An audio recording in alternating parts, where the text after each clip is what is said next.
बाज आदमी अपनी स्त्री से इसलिए नाराज रहते हैं कि उसके लड़कियां ही क्यों होती हैं, लड़के क्यों नहीं होते।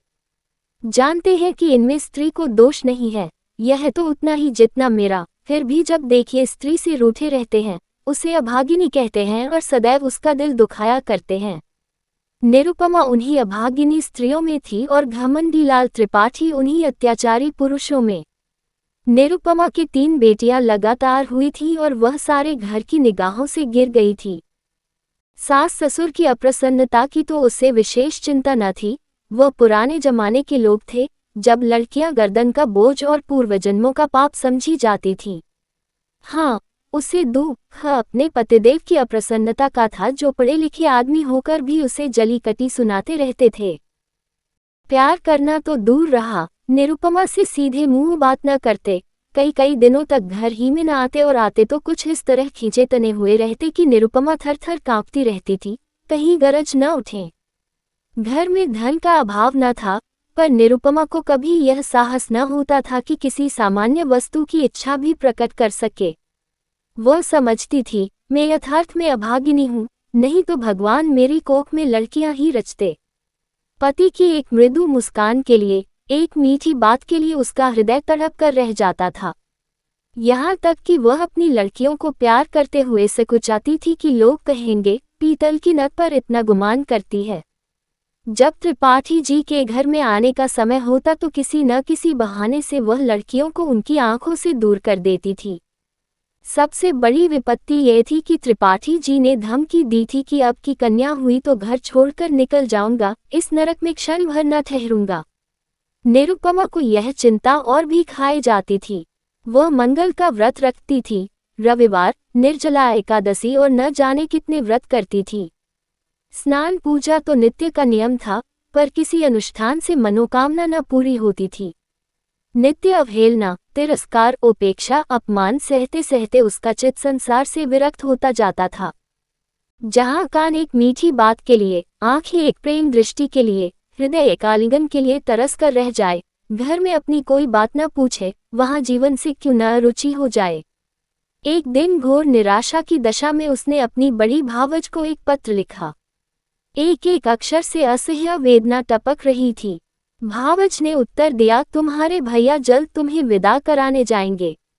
यहाँ आजकल एक सच्चे महात्मा आए हुए हैं जिनका आशीर्वाद कभी निष्फल नहीं जाता।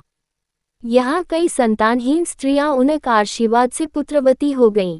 पूर्ण आशा है कि तुम्हें भी उनका आशीर्वाद कल्याणकारी होगा। निरुपमा ने ये पत्र पति को दिखाया। त्रिपाठी जी उदासीन भाव से बोले, सृष्टि रचना महात्माओं के हाथ का काम नहीं, ईश्वर का काम है। निरुपमा, हाँ, लेकिन महात्माओं में भी तो कुछ सिद्धि होती है।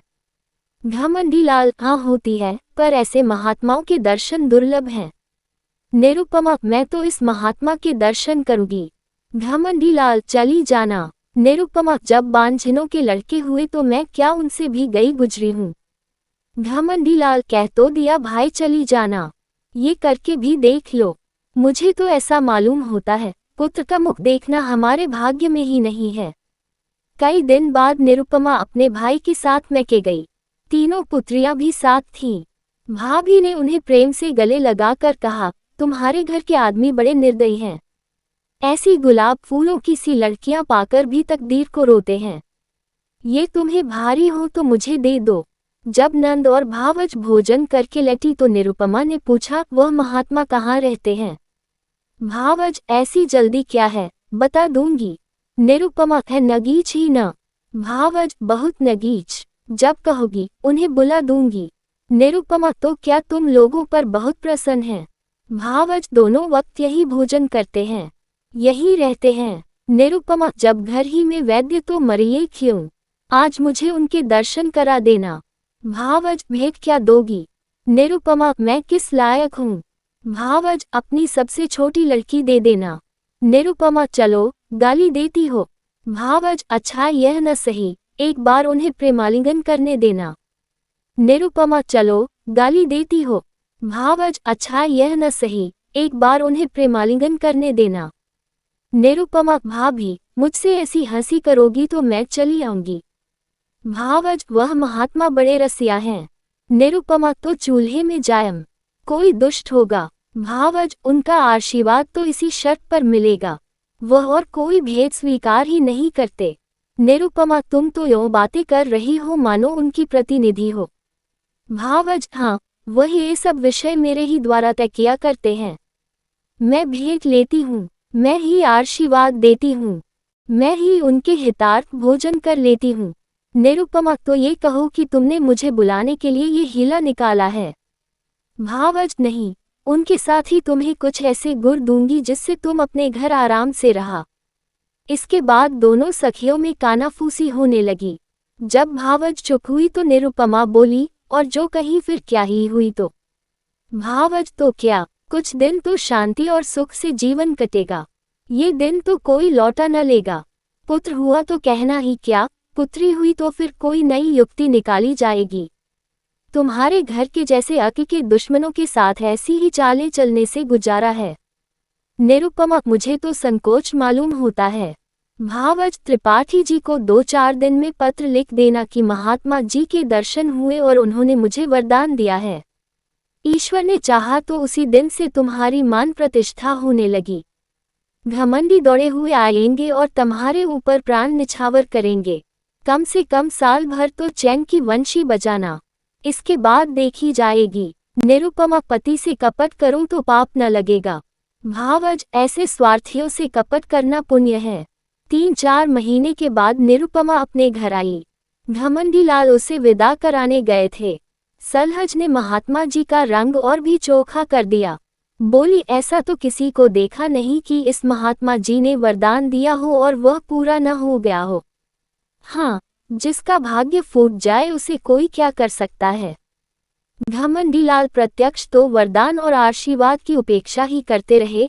इन बातों पर विश्वास करना आजकल संकोचनक मालूम होता है, पर उनके दिल पर असर जरूर हुआ। निरुपमा की खातिरदारियां होनी शुरू हुईं। जब वह गर्भवती हुई तो सबके दिलों में नई नई आशाएं हिलोरे लेने लगी। सास जो उठते गाली और बैठते व्यंग्य से बातें करती थी अब उसे पान की तरह फेरती, बेटी तुम रहने दो, मैं ही रसोई बना लूंगी, तुम्हारा सिर दुखने लगेगा। कभी निरुपमा कलसे का पानी या चारपाई उठाने लगती तो सास दौड़ती, बहू रहने दो, मैं आती हूँ, तुम कोई भारी चीज मत उठाया करो। लड़कियों की बात और होती है, उन पर किसी बात का असर नहीं होता। लड़के तो गर्भ ही में मान करने लगते हैं। अब निरुपमा के लिए दूध का उठौना किया गया जिससे बालक पुष्ट और गोरा हो। घमंडी वस्त्राभूषणों पर उतारू हो गए। हर महीने एक न एक नई चीज लाते। निरुपमा का जीवन इतना सुखमय कभी न था। उस समय भी नहीं जब नवेली वधू थी। महीने गुजरने लगे। निरुपमा को अनुभूत लक्षणों से विदित होने लगा कि यह कन्या ही है, पर वह इस भेद को गुप्त रखती थी। सोचती, सावन की धूप है, इसका क्या भरोसा, जितनी चीज धूप में सुखानी हो सुखा लो, फिर तो घटा छाएगी ही। बात बात पर बिगड़ती। वह कभी इतनी मानशीला न थी, पर घर में कोई चू तक न करता कि कहीं बहू का दिल न दुखे, नहीं बालक को कष्ट होगा। कभी कभी निरुपमा केवल घरवालों को जलाने के लिए अनुष्ठान करती, उसे उन्हें जलाने में मजा आता था। वह सोचती, तुम स्वार्थियों को जितना जलाऊं उतना अच्छा। तुम मेरा आदर इसलिए करते हो न कि मैं बच्चा जनूंगी जो तुम्हारे कुल का नाम चलाएगा। मैं कुछ नहीं हूँ, बालक ही सब कुछ है। मेरा अपना कोई महत्व नहीं, जो कुछ है वह बालक के नाते। यह मेरे पति हैं। पहले इन्हें मुझसे कितना प्रेम था, तब इतने संसार लोलुप न हुए थे। अब इनका प्रेम केवल स्वार्थ का स्वांग है। मैं भी पशु हूँ जिसे दूध के लिए चारा पानी दिया जाता है। खैर यही सही, इस वक्त तो तुम मेरे काबू में आए हो। जितने गहने बन सके बनवा लूं, इन्हें तो छीन न लोगे। इस तरह 10 महीने पूरे हो गए। निरुपमा की दोनों नंदे ससुराल से बुलाई गईं। बच्चे के लिए पहले ही सोने के गहने बनवा लिए गए। दूध के लिए एक सुंदर दुधार गाय मोल ले ली गई। घमंडी लाल उसे हवा खिलाने को एक छोटी सी सेजगाड़ी लाए। जिस दिन निरुपमा को प्रसव वेदना होने लगी, द्वार पर पंडित जी मुहूर्त देखने के लिए बुलाए गए। एक मीरशिकार बंदूक छोड़ने को बुलाया गया। गाने मंगल गान के लिए बटोर ली गईं। घर से तिल तिल कर खबर मंगाई जाती थी, क्या हुआ। लेडी डॉक्टर भी बुलाई गईं। बाजे वाले हुक्म के इंतजार में बैठे थे। पाम भी अपनी सारंगी लिए जच्चा मान करे नंदलाल सु की तान सुनाने को तैयार बैठा था। सारी तैयारियां, सारी आशाएं, सारा उत्साह समारोह एक ही शब्द पर अवलंबी था। ज्यों-ज्यों देर होती थी लोगों में उत्सुकता बढ़ती जाती थी। घमंडीलाल अपने मनोभावों को छिपाने के लिए एक समाचार पत्र देख रहे थे, मानो उन्हें लड़का या लड़की दोनों ही बराबर हैं। मगर उनके बूढ़े पिताजी इतने सावधान न थे। उनकी पीछे खिली जाती थी, हंस हंस कर सबसे बात कर रहे थे और पैसों की एक थैली को बार बार उछालते थे। मीर शिकार ने कहा, मालिक से अब की पगड़ी दुपट्टा लूंगा। पिताजी ने खिलकर कहा, अब एक तनी पगड़ियां लेगा, इतनी बेभाव की दूंगा कि सर के बाल गंजे हो जाएंगे। पाम बोला, सरकार अब की कुछ जीविका लूं। पिताजी खिलकर बोले, अबे कितनी खाएगा, खिला खिला कर पेट फाड़ दूंगा। सहसा महरी घर में से निकली, कुछ घबराए सी थी। वह अभी कुछ बोलने भी न पाई थी कि मीर शिकार ने बंदूक फेंक कर ही तो दी। बंदूक छूटनी थी कि रोशन चौकी की तान भी छिड़ गई। पाम भी कमर कसकर नाचने को खड़ा हो गया। महरी, अरे तुम सबके सब भंग खा गए हो गया। मीर शिकार, क्या हुआ? महरी, हुआ क्या, लड़की ही तो फिर हुई है। पिताजी, लड़की हुई है। ये कहते कहते वह कमर थामकर बैठ गए मानो वज्र गिर पड़ा। घमंडीलाल कमरे से निकल आए और बोले, जाकर लेडी डॉक्टर से तो पूछ, अच्छी तरह देख न ले। देखा सुना, चल खड़ी हुई। महरी, बाबूजी, मैंने तो आंखों देखा है। घमंडीलाल, कन्या ही है। पिता, हमारी तकदीर ही ऐसी है बेटा। जाओ रे सब के सब। तुम सभी के भाग्य में कुछ पाना न लिखा था तो कहाँ से पाते। भाग जाओ। सैकड़ों रुपए पर पानी फिर गया, सारी तैयारी मिट्टी में मिल गई। घमंडीलाल, इस महात्मा से पूछना चाहिए। मैं आज डाक से जरा बचा की खबर लेता हूँ। पिता, धूर्त है, धूर्त। घमंडीलाल, मैं उनकी सारी धूर्तता निकाल दूंगा। मारे डंडों के खोपड़ी न तोड़ दूं तो कहिएगा। चांडाल कहीं का, उसके कारण मेरे सैकड़ों रुपए पर पानी फिर गया। ये सेजगढ़ी, ये गाय, ये पलना, ये सोने के गहने किसके सिर पटकूं? ऐसे ही उसने कितनों ही को ठगा होगा। एक दफा बचा ही मरम्मत हो जाती तो ठीक हो जाते। पिताजी, बेटा, उसका दोष नहीं, अपने भाग्य का दोष है। घमंडीलाल, उसने क्यों कहा ऐसा नहीं होगा? औरतों से इस पाखंड के लिए कितने ही रुपये ऐंठे होंगे। वह सब उन्हें उगलना पड़ेगा, नहीं तो पुलिस में रपट कर दूंगा। कानून में पाखंड का भी तो दंड है। मैं पहले ही चौंका था कि हो न हो पाखंडी है, लेकिन मेरी सलहज ने धोखा दिया, नहीं तो मैं ऐसे पाजियों के पंजे में कब आने वाला था। एक ही सुअर है। पिताजी, बेटा, सब्र करो। ईश्वर को जो कुछ मंजूर था वह हुआ। लड़का लड़की दोनों ही ईश्वर की देन है, जहाँ तीन है वहाँ एक और सही। पिता और पुत्र में तो यह बातें होती रहीं। पाम, मीर शिकार आदि ने अपने अपने डंडे संभाले और अपनी राह चले। घर में मातम सा छा गया। लेडी डॉक्टर भी विदा कर दी गई। सौर में जच्चा और दाई के सिवा कोई न रहा।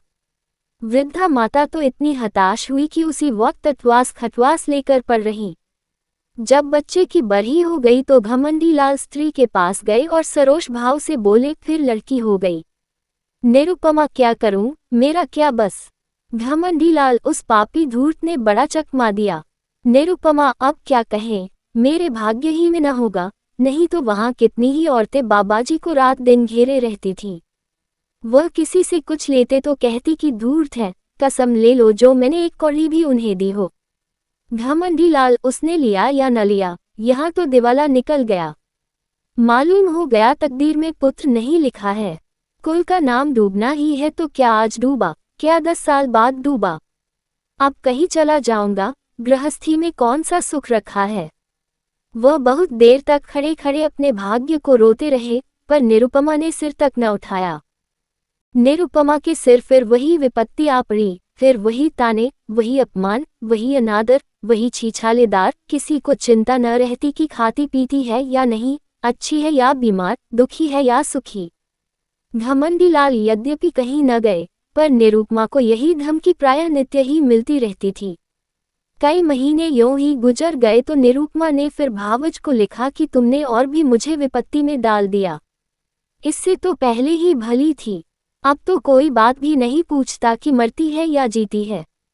अगर यही दशा रही तो स्वामी जी चाहे संन्यास ले या न ले, लेकिन मैं संसार को अवश्य त्याग दूंगी। भाभी ये पत्र पाकर परिस्थिति समझ गई। अब कि उसने निरुपमा को बुलाया नहीं, जानती थी कि लोग विदा ही न करेंगे, पति को लेकर स्वयं आ पहुंची। उसका नाम सुकेशी था। बड़ी मिलनसार, चतुर, विनोदशील स्त्री थी। आते ही आते निरुपमा की गोद में कन्या देखी तो बोली, अरे ये क्या सास भाग्य है। और क्या सुकेशी भाग्य कैसा? इसने महात्मा जी की बातें भुला दी होंगी। ऐसा तो हो ही नहीं सकता कि वह मुंह से जो कुछ कह दे वह न हो। क्यों जी, तुमने मंगल का व्रत रखा? निरुपमा बराबर एक व्रत भी न छोड़ा। सुकेशी 5 ब्राह्मणों को मंगल के दिन भोजन कराती रही। निरुपमा, ये तो उन्होंने नहीं कहा था। सुकेशी, तुम्हारा सिर मुझे खूब याद है, मेरे सामने उन्होंने बहुत जोर देकर कहा था। तुमने सोचा होगा ब्राह्मणों को भोजन कराने से क्या होता है। यह न समझा कि कोई अनुष्ठान सफल नहीं होता जब तक विधिवत उसका पालन न किया जाए। सास एक अभी इसकी चर्चा ही नहीं की। नहीं, 5 क्या 10 ब्राह्मणों को जिम्मा देती। तुम्हारे धर्म से कुछ कमी नहीं है। सुकेशी, कुछ नहीं, भूल हो गई और क्या। रानी, बेटे का मुंह यूं देखना नसीब नहीं होता। बड़े बड़े जप तप करने पड़ते हैं। तुम मंगल के व्रत ही से घबरा गईं। सास अभागिनी है और क्या। घमंडी लाल, ऐसी कौन सी बड़ी बातें थीं जो याद न रहीं। वह हम लोगों को जलाना चाहती है। सास, वही तो कहूं कि महात्मा की बात कैसे निष्फल हुई। यहाँ 7 बरसों तक तुलसी माई को दिया चढ़ाया, जब जाके बच्चे का जन्म हुआ। घमंडी लाल, इन्होंने समझा था दाल भात का कौर है। सुकेशी, खैर अब जो हुआ सो हुआ, कल मंगल है, फिर व्रत रखो और अब की 7 ब्राह्मणों को जिमाओ, देखे कैसे महात्मा जी की बात नहीं पूरी होती। घमंडी लाल, व्यर्थ है, इनके किए कुछ न होगा। सुकेशी, बाबूजी, आप विद्वान समझदार होकर इतना दिल छोटा करते हैं। अभी आपकी उम्र क्या है? कितने पुत्र लीजिएगा? नाको दम न हो जाए तो कहिएगा। सास, बेटी, दूध पूत से भी किसी का मन भरा है। सुकेशी, ईश्वर ने चाहा तो आप लोगों का मन भर जाएगा। मेरा तो भर गया। घमंडी लाल, सुनती हो महारानी, अब की कोई गोलमोल मत करना। अपनी भाभी से सब ब्यौरा अच्छी तरह पूछ लेना। सुकेशी, आप निश्चिंत रहें, मैं याद करा दूंगी। क्या भोजन करना होगा, कैसे रहना होगा, कैसे स्नान करना होगा, ये सब लिखा दूंगी। और अम्मा जी, आज से 18 मास बाद आपसे कोई भारी इनाम लूंगी। सुकेशी 1 सप्ताह यहाँ रही और निरुपमा को खूब सिखा पढ़ा कर चली गई। निरुपमा का एक बाल फिर चमका। घमंडी लाल अब की इतने आश्वासित से रानी हुई। सास फिर उसे पान की भांति फेरने लगी। लोग उसका मुंह जोहने लगे। दिन गुजरने लगे। निरुपमा कभी कहती, अम्मा जी, आज मैंने स्वप्न देखा कि वृद्ध स्त्री ने आकर मुझे पुकारा और एक नारियल देकर बोली, ये तुम्हें दे जाती हूँ। कभी कहती, अम्मा जी, अब की न जाने क्यों मेरे दिल में बड़ी बड़ी उमंगें पैदा हो रही हैं। जी चाहता है खूब गाना सुनूं, नदी में खूब स्नान करूं, हरदम नशा सा छाया रहता है। सास सुनकर मुस्कुराती और कहती, बहू, ये शुभ लक्षण है। निरुपमा चुपके चुपके माजूर मंगाकर खाती और अपने असल नेत्रों से ताकते हुए घमंडी लाल से पूछती, मेरी आंखें लाल हैं क्या? घमंडी लाल खुश होकर कहते, मालूम होता है नशा चढ़ा हुआ है। ये शुभ लक्षण है। निरुपमा को सुगंधों से कभी इतना प्रेम न था। फूलों के गजरों पर अब वह जान देती थी। घमंडी लाल अब नित्य सोते समय उसे महाभारत की वीर कथाएं पढ़कर सुनाते, कभी गुरु गोविंद सिंह कीर्ति का वर्णन करते। अभिमन्यु की कथा से निरुपमा को बड़ा प्रेम था। पिता अपने आने वाले पुत्र को वीर संस्कारों से परिपूरित कर देना चाहता था। एक दिन निरुपमा ने पति से कहा, नाम क्या रखोगे? घमंडी लाल, ये तो तुमने खूब सोचा, मुझे तो इसका ध्यान ही न रहा। ऐसा नाम होना चाहिए जिससे शौर्य और तेज टपके। सोचो कोई नाम। दोनों प्राणी नामों की व्याख्या करने लगे। जोरावरलाल से लेकर हरिश्चंद्र तक सभी नाम गिनाए गए, पर उस असामान्य बालक के लिए कोई नाम न मिला। अंत में पति ने कहा, तेग बहादुर कैसा नाम है? निरुपमा, बस बस, यही नाम मुझे पसंद है। घमंडी लाल, नाम ही तो सब कुछ है। दमड़ी, छकौड़ी, घुरहु, कतवारू, जिसके नाम देखे उसे भी यथा नाम तथा गुण ही पाया। हमारे बच्चे का नाम होगा तेग बहादुर। प्रसव काल आ पहुंचा। निरुपमा को मालूम था कि क्या होने वाली है, लेकिन बाहर मंगलाचरण का पूरा सामान था। अब की किसी को लेशमात्र भी संदेह न था। नाच गाने का प्रबंध भी किया गया था। एक शामियाना खड़ा किया गया था और मित्रगण उसमें बैठे खुशगप्पियां कर रहे थे। हलवाई कढ़ाई से पूरियां और मिठाइयां निकाल रहा था। कई बोरे अनाज के रखे हुए थे कि शुभ समाचार पाते ही भिक्षुकों को बांटे जाएं। एक क्षण का भी विलंब न हो, इसलिए बोरों के मुंह खोल दिए गए थे। लेकिन निरुपमा का दिल प्रतिक्षण बैठा जाता था। अब क्या होगा? 3 साल किसी तरह कौशल से कट गए और मजे में कट गए, लेकिन अब विपत्ति सिर पर मंडरा रही है। हाय, निरपराध होने पर भी यही दंड। अगर भगवान की इच्छा है कि मेरे गर्भ से कोई पुत्र न जन्म ले तो मेरा क्या दोष? लेकिन कौन सुनता है? मैं ही अभागिनी हूँ, मैं ही त्याज्य हूँ, मैं ही कलमुनी हूँ, इसीलिए न कि परवश हूँ। क्या होगा? अभी एक क्षण में ये सारा आनंदात्सव शोक में डूब जाएगा। मुझ पर बौछारें पड़ने लगेंगी, भीतर से बाहर तक मुझी को कोसेंगे। सास ससुर का भय नहीं, लेकिन स्वामी जी शायद फिर मेरा मुंह न देखें, शायद निराश होकर घर बार त्याग दें। चारों तरफ अमंगल ही अमंगल है। मैं अपने घर की, अपनी संतान की दुर्दशा देखने के लिए क्यों जीवित हूँ? कौशल बहुत हो चुका, अब उससे कोई आशा नहीं। मेरे दिल में कैसे कैसे अरमान थे। अपनी यारी बच्चियों का लालन पालन करती, उन्हें ब्याहती, उनके बच्चों को देखकर सुखी होती। पर आह, ये सब अरमान झांक में मिले जाते हैं। भगवान, तुम ही अब इनके पिता हो, तुम ही इनके रक्षक हो। मैं तो अब जाती हूँ।